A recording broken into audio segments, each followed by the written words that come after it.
Hem Hemanam, Hem Puarnam, Nipianam, Niching Honchanam. Respected Honorable Speaker for giving this opportunity, and respected all members present this August House. I rise to support the motion of thanks to the address of the Honorable Governor. First of all, I am grateful to Honorable Governor that he chooses to begin the address by blessing the newly elected members and acknowledging the all-round achievement of our visionary and great leader, Dr. Himanta Biswa Sarma, the political victory of the BJP under the leadership of Prime Minister Narendra Modi, and the rise of Dr. Himanta Biswa Sarma to these coordinated positions of the Chief Minister have been truly and blessings for the hills people, Karbi Anglong and West Karbi Anglong.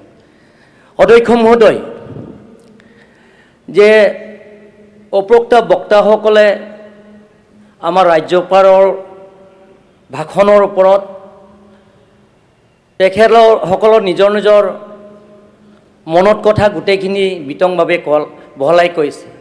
অধ্যক্ষ মহোদয়, মই Karbi Anglong hills হৈ represent কৰিছোঁ, 60 দলীয়া হৈ।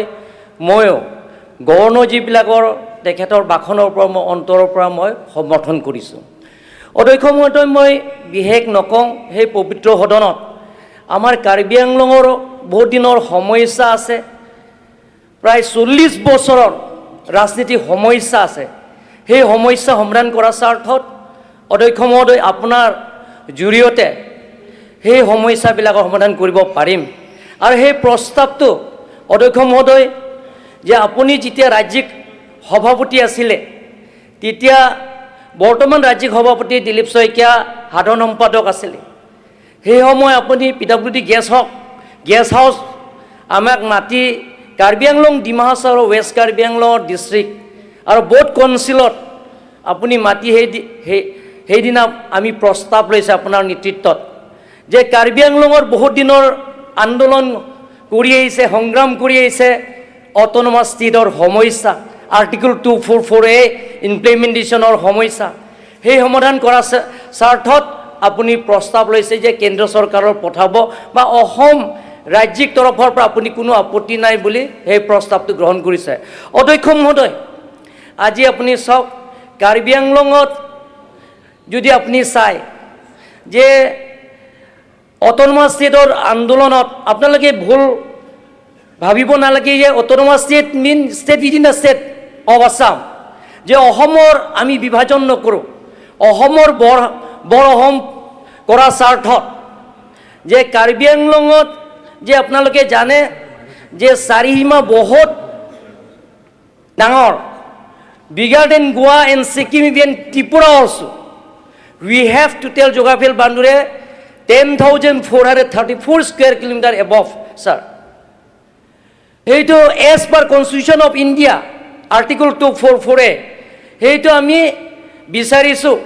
আৰু সেইটো সংগ্ৰাম কৰা সময় আমি কাৰ্বি আংলং আৰু ডিমা হাছাও ৰাইজে যে মিলিটেন্টছ গ্ৰুপৰ বহুতো যুৱক যুৱতীয়ে ওলাই আহিছে, in the name of the autonomous state, in the banner of the autonomous state, তেওঁলোকৰ বন্দুক ধৰিবলগীয়া হৈছে। প্ৰায় 500জনকৈ অধিক, 500তকৈ অধিক যুৱক যুৱতীয়ে সেই পৃথিৱীৰ পৰা বিদায় ল'বলগীয়া হৈছে। কিন্তু অধ্যক্ষ মহোদয়, ডক্টৰ হিমন্ত বিশ্ব শৰ্মা ডাঙৰীয়াৰ নেতৃত্বত যিবিলাক পৰিয়ালক যে কংগ্ৰেছৰ শাসনৰ আমোলত অধ্যক্ষ মহোদয় 1 পইচা তেওঁলোকক দিয়া নাই, কিন্তু ডক্টৰ হিমন্ত বিশ্ব শৰ্মা ডাঙৰীয়াৰ নেতৃত্ব লোৱাৰ পিছত অধ্যক্ষ মহোদয় প্ৰত্যেকজন শ্বহীদ পৰিয়ালক 5 লাখ টকা দিছে, 500 পৰিয়ালক। সেইটো আমাৰ কাৰ্বি আংলং আৰু ডিমা হাছাও ৰাইজক ধন্যবাদ দিছোঁ। অধ্যক্ষ মহোদয়, সেই 10টা মিলিটেণ্ট গ্ৰুপত জন্ম হোৱা একমাত্ৰ কাৰণটো হ'ল অট'নমাছ ষ্টেটৰ সমস্যা সমাধান কৰাৰ স্বাৰ্থত। অধ্যক্ষ মহোদয়, কিন্তু জন্ম হৈছে কংগ্ৰেছৰ শাসনৰ আমোলত, কিন্তু কংগ্ৰেছৰ চৰকাৰ দিনত, কিন্তু সেই সমস্যা সমাধান কৰিবৰ কাৰণে কোনো চৰকাৰে চিন্তা কৰা নাই অধ্যক্ষ মহোদয়।